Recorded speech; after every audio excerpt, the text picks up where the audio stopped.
This is coming from someone. Hi, most of my career has been spent in social media. And yet all of my accounts are private, and the last time I posted was last year. It feels like last year. But I think I need a preface. I need to give background. So that's what you're getting right now. You're getting background. Who is she? What'd she do? That's me. Hi. For those who don't know me, I'm Gisselle from Gisselle Open Sourced. If you know, you know, from Gisselle Open Sourced. I graduated college spring of last year, took a summer off, jumped back in. Mind you, the tech freeze had just started like 2 months before I graduated, and at that point my thought was, I'm gonna work at Spotify. I don't give a fuck what I need to do, I'm gonna work at Spotify. And then they stopped offering jobs, which is really cool because at that point my plan was working. It was in motion. I had already gotten a referral, and he was the one who told me, hey girl, please, like, maybe you shouldn't plan on that. And at that point I realized I don't think I want to work in the corporate world. And what I did want to do was work on my startup. I am the founder at Sonatic. Sonatic is essentially a platform where you can share music with your friends. This is kind of the problem that you run into with discussing consumer social apps, specifically consumer social apps, is that how do you say, oh, I'm building an app where people will share their photos and comment on them with each other. I'm gonna create a platform where people can post videos of themselves talking to the camera. I guess I really still haven't told you what Sonatic is, but if you want to know what it is, you need to go to this website called sonatic.app, sonatic.app, and you'll find more information there. This saved my life.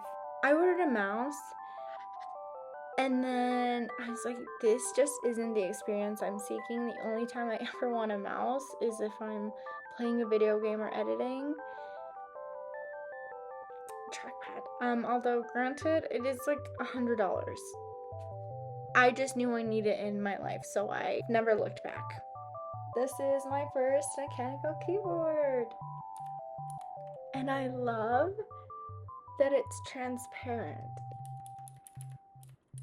It's something nice. That's what the caps are. As far as technology, you know, let me give you the rundown. I'm more focused on music stuff. There's not a lot of big players in the music industry, mostly digital streaming providers, DSPs, such as Amazon Music, Spotify, Apple Music. And then from there you've got labels, artists, distributors. I saw today that Pink Floyd, their catalog, Pink Floyd.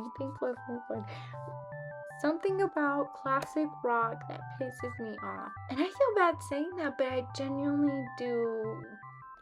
I feel upset. I went to the skate rink yesterday and that happened, and I think it raised my cortisol levels. Anyway, their catalog is being sold for $400 million.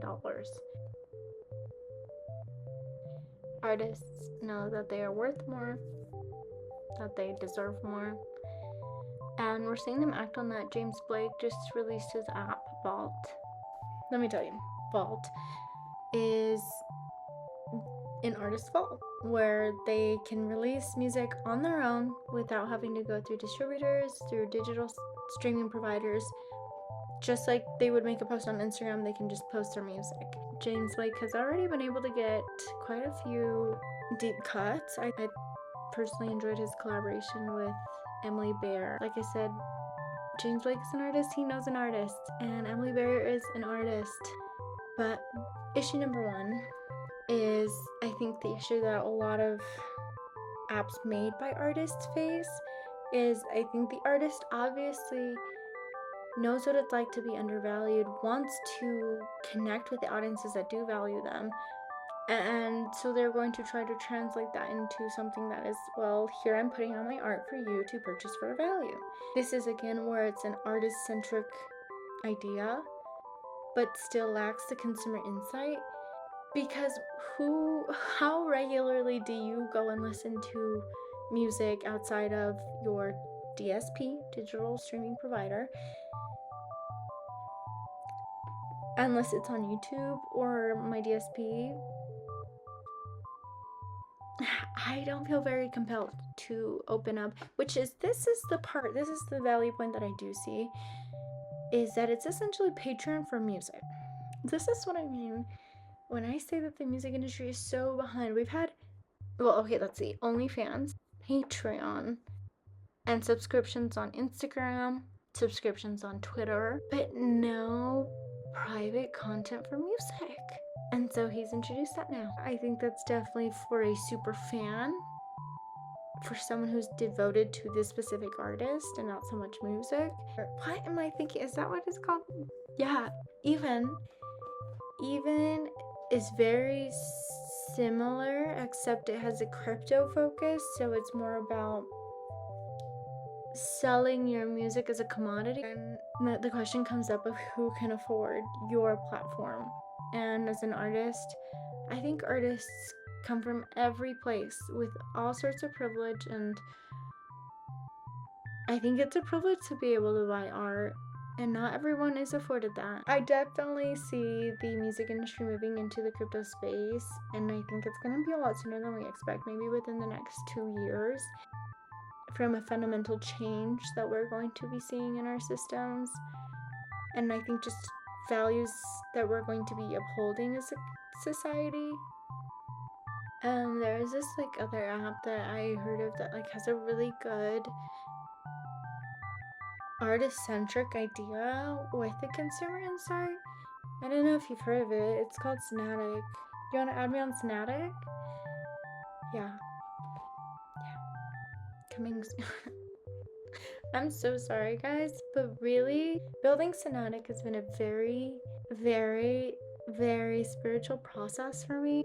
I feel very grateful that I get to pursue my every wish. And I think at a point you realize there's only so much that's in your control, so the most you can do is just show up fully in that, and beyond that, the world will just be responding to your work. I'm a firm believer in that everything happens on time, at its own time. Well, I know I'm making a book. What is it like to not know? Might I bring you with me? How should I explain? Help me find you by finding yourself. Take from that what you want. That's a poem from my poetry book, which will be coming after Sonatic. It might be, though, my second book. That was my original point. So I've learned a lot through Sonatic. But we also have to remember it is my business. But I do have insight. That's what I'll give. I'll give my insight. But I don't know that I'm going to give you my blueprints. I think one of the pages that I would include in there. This is my Kobo, by the way. Oh, but see, this is where I'm like, I don't know that I want to give this away. I also don't know that it's going to be a book. That's what this is. But it would be through Sonatic, so that's where I'm like revealing parts of the plot. I spent a lot of time not only researching, but just understanding the problem that I'm solving. In the same way that someone would meditate on whatever idea or concept, they would have that much more experience with that subject than someone who doesn't regularly think about it. And that's something that I'm realizing. Sharing this knowledge is the first step to us creating as a community and taking these industries back into our hands, where it's the creators who are managing their ecosystems rather than being managed by them. I'm appalled that music has gotten so short. So short. 2 minutes? Are you kidding me? The latest Ariana Grande album, 12 tracks is about 34 minutes. If the following individuals are watching, if you hear your name, please contact me. Brandon Fugel from Utah, owner of Skinwalker Ranch. I have a couple questions. Dan Runcie, the host of Tropical, would really like to have a conversation about social and streaming. I think that's something that hasn't really been discussed, and I know that other platforms like Spotify have tried to get into it. They sunset the green room. We've seen Apple do Ping. Enya Umancer and Drew Phillips. That's just a shout out. Nikita Buer. I'd like to have a conversation around streaming, UI, consumer social in the space of music. I think Sonatic introduces a new aspect to the streaming experience, which is where I'm realizing that Spotify is good at the listening experience, Sonatic is good at the streaming experience. TechCrunch, someone who knows TechCrunch is listening to this. Hey! Like I said, I think there's a lot that the consumers are trying to say, and there's a trend that's been happening that is continuing to happen not only in music but also in tech, specifically consumer social media. Would be interesting, like 5-minute segments. But everyone else, bye. Thanks for tuning in to Gisselle Open Sourced.